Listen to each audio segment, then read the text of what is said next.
Hoje, no Encontro com o Autor, eu vou conversar com o doutorando em Direito do Estado pela USP, mestre em Direito Público e professor Manuel Carlos de Almeida Neto. Ele está aqui para falar sobre seu livro, O Novo Controle de Constitucionalidade Municipal.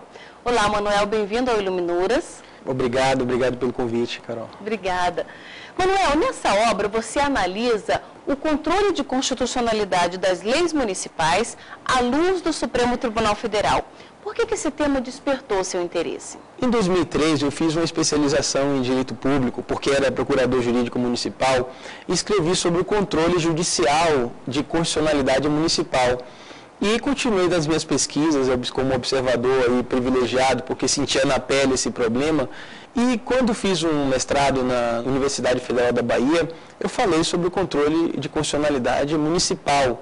Em seguida, a partir de críticas que recebi da banca e de amigos que me ajudaram nesse trabalho, saiu essa obra que é o Novo Controle de Constitucionalidade Municipal, principalmente também por conta das inúmeras transformações que ocorreram na jurisprudência do Supremo Tribunal Federal.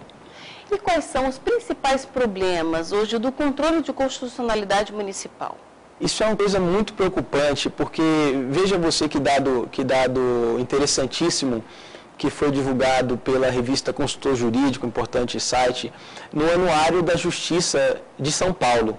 Eles descobriram, num levantamento que fizeram, que de cada 10 leis que são questionadas no Tribunal de Justiça de São Paulo, leis municipais, 9 são inconstitucionais, em face, claro, da Carta Constitucional do Estado de São Paulo. Então, veja que 90% dessas leis são inconstitucionais no Estado de São Paulo. E essa situação que se repete aí pelo Brasil, são centenas de leis municipais inconstitucionais, uma situação desoladora. E qual é a relevância política dos municípios e como é que a autonomia municipal brasileira foi conquistada? O município no Brasil, ele desde a primeira Constituição Republicana de 1891, que o Brasil adotou aí o sistema federativo, o município sempre, as comunas, sempre tiveram uma situação muito importante, um protagonismo, seja no âmbito político, administrativo. Com o advento da Constituição Federal de 1988, aí os municípios passaram a ser um ente da federação. Formalmente já eram, de fato, passaram a ser de direito. Então, ao lado da União e dos estados, temos os municípios que têm a sua autonomia política, administrativa e a sua autonomia legislativa. A partir dessa autonomia legislativa que tem os municípios, é que eles podem legislar sobre assuntos de interesse local. Então, daí é que saem as leis e os atos normativos municipais que devem guardar no Estado constitucional republicano o quê? Uma subordinação e uma compatibilidade com a Constituição Federal, que é a lei das leis, a lei maior, né? Com a Constituição também estadual e com a própria lei orgânica municipal, que tem um status constitucional, tendo em conta que essa característica de ente federativo que tem o município. Então, as leis orgânicas municipais, eu defendo no meu trabalho, que elas têm esse status constitucional. Tanto que no estado de Pernambuco, por exemplo, apenas para citar um exemplo, cabe uma ação direta de inconstitucionalidade contra uma lei municipal que viole a sua própria lei orgânica. Ou seja, está aí reconhecido no direito positivo brasileiro o status constitucional da lei orgânica do município. Eu também gostaria de saber se esse controle de constitucionalidade é tarefa exclusiva do Poder Judiciário, mas a gente pode falar sobre isso no próximo bloco? Claro. O Iluminuras vai para um pequeno intervalo e volta daqui a pouco. Até já. Voltamos com Iluminuras. Hoje, no Encontro com o Autor, eu estou conversando com o doutorando em Direito do Estado pela USP, mestre em Direito Público e professor Manuel Carlos de Almeida Neto. Ele está aqui para falar sobre seu livro, O Novo Controle de Constitucionalidade Municipal. Eu gostaria de saber, Manuel, se esse controle de constitucionalidade municipal é tarefa exclusiva do Poder Judiciário. Essa pergunta é muito importante, ela não é tarefa exclusiva do Poder Judiciário. Na verdade, o Executivo, todos os poderes, as funções do poder, que é unidivisível, tem que fazer controle de constitucionalidade, tem que observar, fiscalizar os atos do poder público, especialmente os atos normativos. O Poder Executivo, ele faz o controle de constitucionalidade por meio do veto. no caso, o prefeito, no caso dos municípios, o prefeito municipal, se ele perceber que aquela lei municipal, aquele projeto, aquela lei não é constitucional, ele pode vetar. De outro lado, as próprias assembleias legislativas, no caso dos municípios, as câmaras de vereadores, também lá, durante o processo legislativo, eles podem verificar, por meio das suas comissões de Constituição e Justiça, também fazerem ali, exercerem ali o controle de constitucionalidade. E o Judiciário também, é claro, fazendo o controle de constitucionalidade de forma difusa, né, o Poder Judiciário, uma vez que a lei é publicada, ele faz o controle difuso. Aí, nesse controle difuso, qualquer juiz, o juiz lá da comarca do interior, do município que está mais próximo da população, ele faz esse controle de constitucionalidade. No caso concreto, é claro, naqueles casos onde um cidadão entra com uma determinada ação questionando, por exemplo, uma lei que verse sobre IPTU, então, o juiz local ele faz esse controle de constitucionalidade. Da mesma forma, os tribunais de justiça e, é claro, o Supremo Tribunal Federal, a Suprema Corte. No caso dos tribunais, especialmente do Supremo Tribunal Federal, esse controle é feito também, digo também porque aquele processo que começou lá embaixo pode terminar no Supremo, por meio do recurso extraordinário, se ele tiver repercussão geral, e muitas vezes tem. Né? Mas o Supremo Tribunal, ele faz também um controle de constitucionalidade abstrato.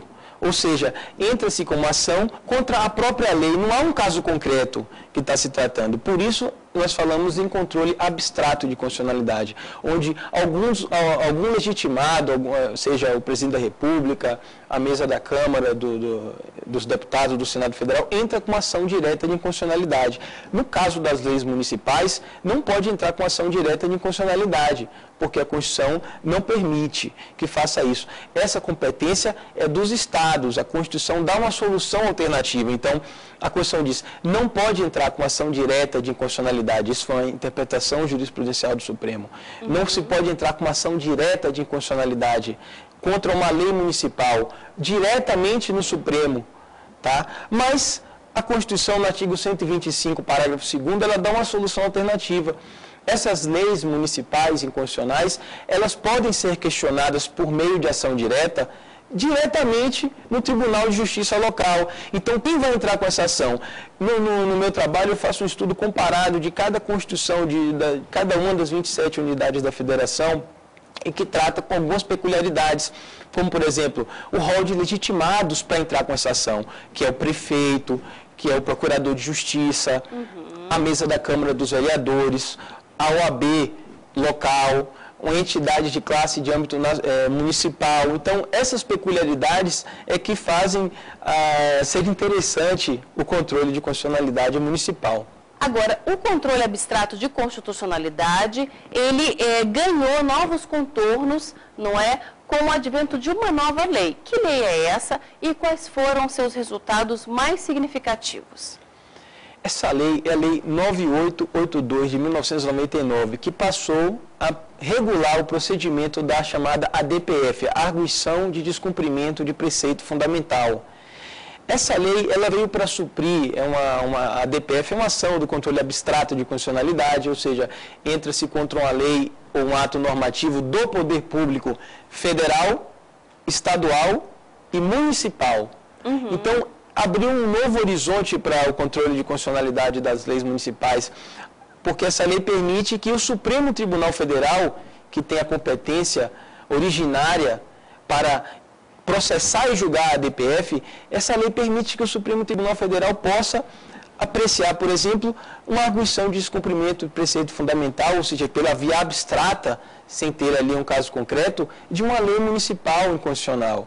Porque é claro essa lei ao permitir que o Supremo Tribunal Federal possa examinar o controle de constitucionalidade municipal de forma abstrata. Uma outra coisa muito importante que a lei da ADPF, a lei que regula a ADPF, a 9.882 de 99, previu, foi a possibilidade do Supremo Tribunal Federal julgar, examinar a constitucionalidade de leis anteriores à Constituição de 88. Porque no direito brasileiro, Carol, não existe inconstitucionalidade de uma lei que é anterior à Constituição. Porque a lei não poderia prever a Constituição futura. Então, não pode falar em constitucionalidade de uma Constituição futura. A lei não poderia prever essa Constituição. Então, a DPF, o que é que ela faz? O Supremo examina a constitucionalidade dessa lei e declara, por exemplo, a não recepção da lei pela Constituição de 88. Então, as leis e atos normativos municipais, eles poderão ser examinados pela via abstrata no Supremo Tribunal Federal, inclusive aquelas leis municipais anteriores à Constituição de 1988. Uma inovação que a DPF trouxe no controle das leis municipais. Temos algumas ações que o Supremo algumas decisões aí monocráticas, inclusive, em a DPF contra a lei municipal, que já tem decisão liminar, no caso, indeferindo a pretensão, mas isso é uma coisa inafastável, vem para suprir aí uma grande lacuna, que é esse poder da nossa Suprema Corte examinar essas leis municipais aí, e não só os tribunais de justiça dos estados.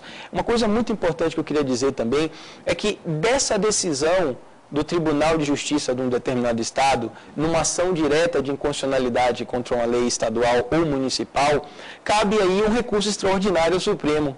Então, veja que coisa interessante. Esse recurso extraordinário que o Supremo vai julgar, que é um processo aí tipicamente do controle difuso de constitucionalidade, porque tem sempre partes envolvidas, né? Na verdade, esse recurso extraordinário, esse RE, ele tem uma natureza abstrata, uma natureza objetiva. Então, o que mostra que o controle abstrato de constitucionalidade e o controle difuso não são compartimentos estanques. Eles se comunicam com frequência. E esse RE de uma lei municipal, ele é esse ponto aí de interseção que mostra uma certa fungibilidade entre o controle abstrato de constitucionalidade e o controle difuso. Manuel, muito obrigada pela sua presença e parabéns pela obra. Obrigado a você pelo convite e a toda a TV Justiça, a equipe. Obrigada.